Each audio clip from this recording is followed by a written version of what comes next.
కేటీఆర్ అయితే తనకి సంబంధం లేదని చెప్తున్నారు. బట్ సిట్ అధికారులకు రీజన్ ఏంటంటారు? సిట్ నోటీసులు ఇవ్వడానికి కేటీఆర్కి సిట్ అధికారులకు ఉన్న ఆధారాలు ఏం దొరికాయి? మరి ఎందుకు నోటీస్ ఇచ్చారు? అంటే అప్పటికప్పుడు నోటీస్ ఇచ్చారని చెప్పి హరీష్ రావుకి నైట్ నోటీస్ ఇచ్చారని చెప్తున్నారు. ఇప్పుడేమో కేటీఆర్కి సిట్ నోటీసులు ఇచ్చిన తర్వాత అట్లీస్ట్ 24 hours కూడా టైం ఇవ్వకుండానే సిట్కి హాజరవ్వాలని అయితే చెప్తున్నారు.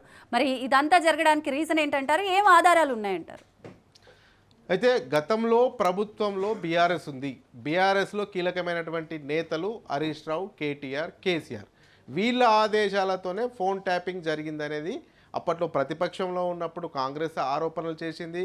అదేవిధంగా చాలా ఎన్నికల్లో ఓడిపోవడానికి కారణం కూడా ఫోన్ ట్యాపింగే అనేది కూడా పెద్ద ఎత్తున ఆరోపణలు వచ్చాయి.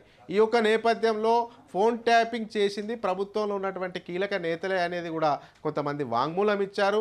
ఈ యొక్క నేపథ్యంలో అసలు ఫోన్ ట్యాపింగ్కు అప్పుడు ఉన్నటువంటి ప్రభుత్వంలో ఉన్నటువంటి కీలక నేతలకు ఏం లింక్ ఉంది అనే అంశంపైనే వీళ్ళని విచారణకు పిలుస్తున్నారు. అంతేకాకుండా హరీష్ రావు బొగ్గు కుంభకోణం పైన కాంగ్రెస్ బొగ్గు కుంభకోణం పైన ఇన్వాల్వ్మెంట్ అయింది. సాక్షాత్తు ముఖ్యమంత్రి రేవంత్ రెడ్డి బామ్మర్ది సూదిని సృజన్ రెడ్డి ఇందులో భాగస్వామ్యం ఉంది.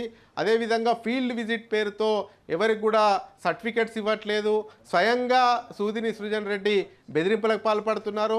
మొత్తం ముఖ్యమంత్రికి సంబంధించినటువంటి బామ్మర్ది సూదిని సృజన్ రెడ్డికే ఈ సింగరేణికి సంబంధించినటువంటి కాంట్రాక్టులు ఇచ్చారు అనేది కూడా హరీష్ రావు ప్రెస్ మీట్ పెట్టాడు.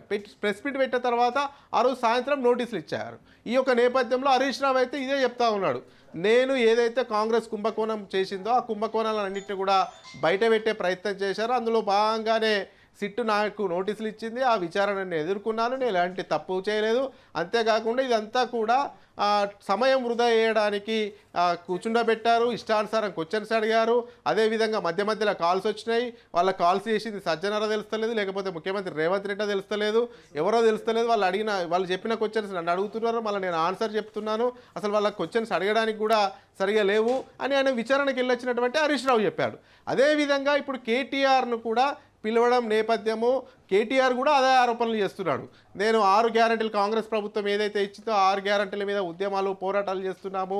అదేవిధంగా కుంభకోణాలపైన మేము నిరంతరము ప్రజల్లోకి తీసుకెళ్లే ప్రయత్నం చేస్తున్నాం. కాంగ్రెస్ అవినీతి చేసింది, కుంభకోణాలు చేసింది, ఇవన్నిటిని ప్రజల దృష్టికి తీసుకెళ్లాలని చూస్తున్నాం. ఈ యొక్క నేపథ్యంలోనే ఈ యొక్క కక్ష సాధింపు చర్యల్లో భాగంగా నాకు నోటీసులు ఇచ్చారు, నేను వెళ్తాను, నేను ఈ యొక్క ఫోన్ ట్యాపింగ్కు నాకు సంబంధం లేదు, ఫోన్ ట్యాపింగ్ చేయమని కూడా మేము ఎక్కడ చెప్పలేదు, ఆదేశించలేదు అనేది కూడా కేటీఆర్ చెప్తున్నటువంటి పరిస్థితి. ఇక రానున్న రోజుల్లో ఇంకా కేసీఆర్ను కూడా పిలిచే అవకాశాలు ఉన్నాయి, కేసీఆర్ కూడా నోటీసులు ఇచ్చే అవకాశాలు ఉన్నాయని చెప్తున్నారు. ఎందుకంటే అప్పుడు 10 సంవత్సరాలు బీఆర్ఎస్ అధికారంలో ఉన్నప్పుడు ముఖ్యమంత్రిగా ఉన్నది కేసీఆర్.